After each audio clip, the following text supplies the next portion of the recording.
ओम सर्वमंगलमांगल्ये शिवे सर्वार्थसाधिके शरण्ये त्र्यंबके गौरी नारायणी नमोस्तुते। दर्शकों, आप सभी का मेरे चैनल पर बहुत बहुत स्वागत है। और आज मैं दुर्गा देवी की चौथी शक्ति की पावन कथा कूष्मांडा देवी की वे कथा सुनाने जा रहा हूँ।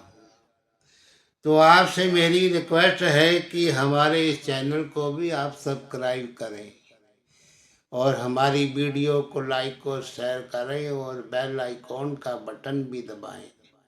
तो अब आप इस कथा को सुने।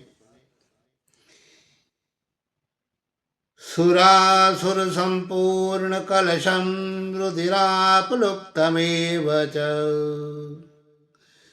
दधाना हस्तपद्माभ्यां कूष्मांडा शुभदास्तु मे।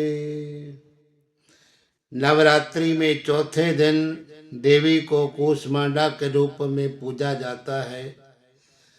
अपनी मंद हल्की हंसी के द्वारा अंडजानी ब्रह्मांड को उत्पन्न करने के कारण इस देवी को कूष्मांडा नाम से अभिहित किया गया है।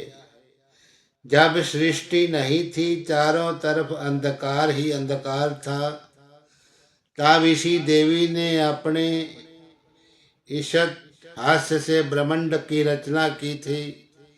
इसीलिए इसे सृष्टि की आदि स्वरूपा या आदि शक्ति कहा गया है। इस देवी की 8 भुजाएं हैं, इसीलिए अष्टभुजा कहलाई। इनके 7 हाथों में क्रमशः कमंडल, धनुष, बाण, कमल पुष्प, अमृत, पूर्ण कलश, चक्र तथा गदा है।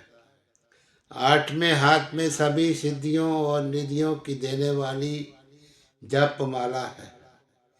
इस देवी का वाहन सिंह है और इन्हें कुमड़े की बलि प्रिय है। संस्कृति में कुमड़े को कूष्मांड कहते हैं, इसीलिए इस देवी को कूष्मांडा। इस देवी का वास सूर्यमंडल के भीतर लोक में है। सूर्यलोक में रहने की शक्ति क्षमता केवल इन्हीं में है। इसीलिए इनके शरीर की कांति और प्रभा सूर्य की भांति ही देदीप्यमान है। इनके ही तेज से 10 दिशाएं आलोकित हैं। ब्रह्मांड की सभी वस्तुओं और प्राणियों में इन्हीं का ही ये तेज व्याप्त है। अचंचल और पवित्र मन से नवरात्रि के चौथे दिन इस देवी की पूजा आराधना करना चाहिए। इससे भक्तों के रोगों और शोकों का नाश होता है तथा उसे आयु, यश, बल और आरोग्य प्राप्त होता है। ये देवी अत्यंत सेवा और भक्ति से ही प्रसन्न होकर आशीर्वाद देती हैं।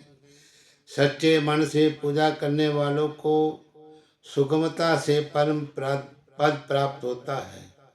विधि विधान से पूजा करने पर भक्तों को कम समय में ही कृपा का सूक्ष्म भाव अनुभव होने लगता है। ये देवी आदि व्याधियों से मुक्त करती है और उसे सुख, समृद्धि तथा उन्नति प्रदान करती है। अंततः इस देवी की उपासना में भक्तों को सदैव तत्पर रहना चाहिए। हरि ओम तत्सत। नमः।